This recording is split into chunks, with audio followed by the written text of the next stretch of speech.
If you grew up in the 90s, you probably remember that very specific smell of plastic and pizza that only existed inside a Discovery Zone. But even though it felt like they were everywhere at the time, the whole thing blew up and disappeared in just about a decade. So what happened? Discovery Zone began in October 1989 in Kansas City, Missouri, when Ronald Match, Jim Jorgensen, and Dr. David Schoenstatt decided to open an indoor playground that was actually based on the idea of physical fitness rather than just being a place to drop off your kids.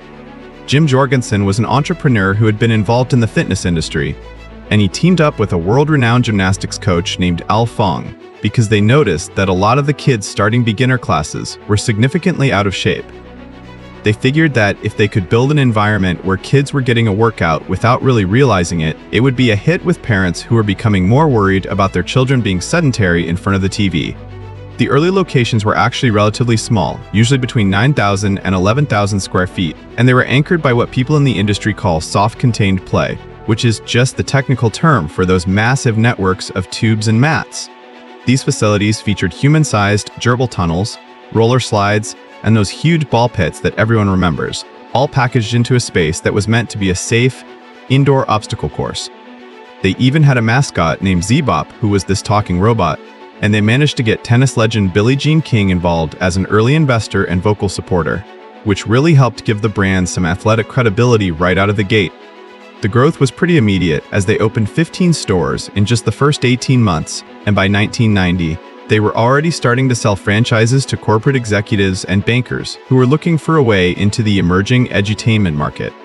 By March 1993, the company already had more than 60 locations, and by the end of 1993, it was looking to set up nearly 250 stores.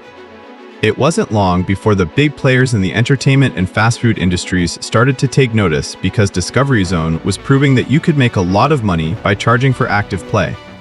In 1991, McDonald's began to compete directly by launching their own version called Leaps and Bounds, which was very similar with the tube mazes and ball pits, but benefited from the management expertise that McDonald's already had in high-volume retail. While all that was happening, a man named Don Flynn, who was one of the 3 original investors of Blockbuster Video, bought Discovery Zone in 1992 and started selling off portions of it. By April 1993, Blockbuster had invested over $10 million to get a 20% stake in the company. In June 1993, the company went public on the NASDAQ, and the stock price jumped 61% on the very first day.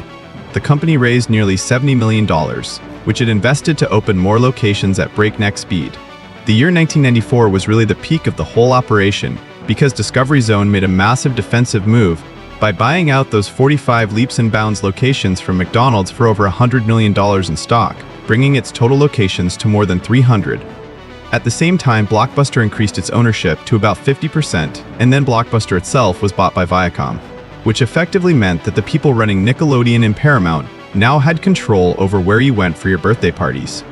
Discovery Zone was now the undisputed leader in the market, but the company had taken on a huge amount of debt to fuel this expansion.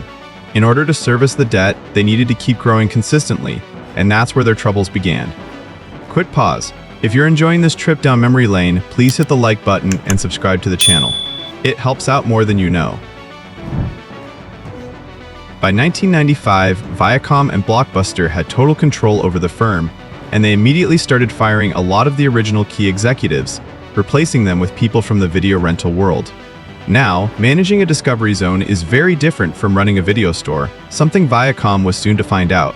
For one thing, Discovery Zone almost exclusively catered to children, who were dependent on their parents to bring them in. But while Discovery Zone offered hours of fun for kids, the parents had nothing else to do at that time. This created a situation where the stores remained jam-packed on weekends, but business would remain painfully slow during the rest of the week, thus not generating enough revenue for the franchise owners. Meanwhile, the original founders' fitness-oriented vision also began to get diluted as Viacom was more focused on increasing repeat business and cross-marketing their other media properties. Soon, parents began to notice that the facilities weren't being cleaned as well as they should have been. The complex network of plastic tubes and those deep ball pits were notoriously difficult to sanitize, and before long, people were jokingly calling the chain Disease Zone. Studies later showed that ball pits at the time were often teeming with bacteria that can cause heart disease and even pneumonia and meningitis, because there were no national standards for how often these pits had to be maintained. Children were running through these tubes for hours, occasionally barfing or having bathroom accidents, and the lack of a rigorous cleaning protocol meant that pathogens could accumulate to levels that actually made people sick. Worried parents started looking for alternatives, which hurt the company's bottom line just as they were drowning in expansion debt. It got so bad that by 1995, they were losing roughly $5 million every month, and their stock price, which had crossed $35 just 2 years back, plummeted to about $6.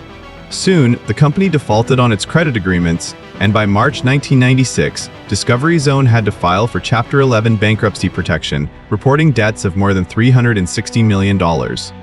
Stephen Berard and other Viacom executives resigned from the board as they tried to distance themselves from the failure, and the company started closing down money-losing stores and trying to negotiate cheaper leases.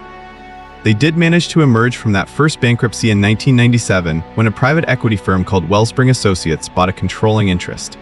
Wellspring put about $20 million into trying to renovate the stores, adding things like laser tag, karaoke stages, and arts and crafts rooms to try and attract older kids.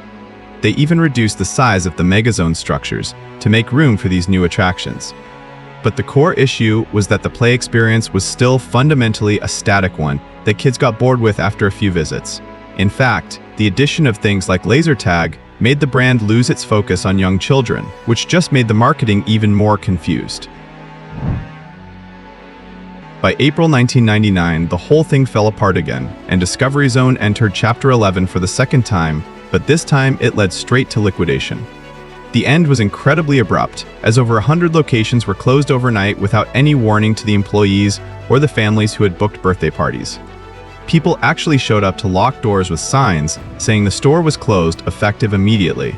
CEC Entertainment, the company that owns Chuck E. Cheese, stepped in and bought most of the remaining assets for about $19 million. While they converted about 10 of those stores into Chuck E. Cheese's, the rest were just quietly liquidated.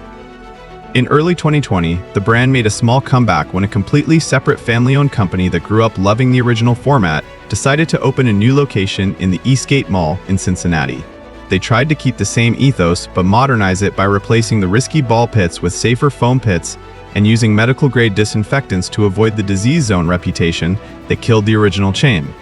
They eventually opened a second spot in Kentucky, but the Cincinnati Mall location closed in 2025, showing that even with better hygiene, the high costs of running a massive indoor playground in a mall are still really tough to manage long-term. Discovery Zone ended up dying because it grew way faster than its own infrastructure could handle. It paved the way for things like trampoline parks, but the original, world's greatest birthday party venue is mostly just a memory for those of us who spent our weekends crawling through those plastic tunnels. Do you still have memories of Discovery Zone's roller slides and tunnels? Let me know in the comments below, and don't forget to subscribe to the channel to get more such videos in your feed.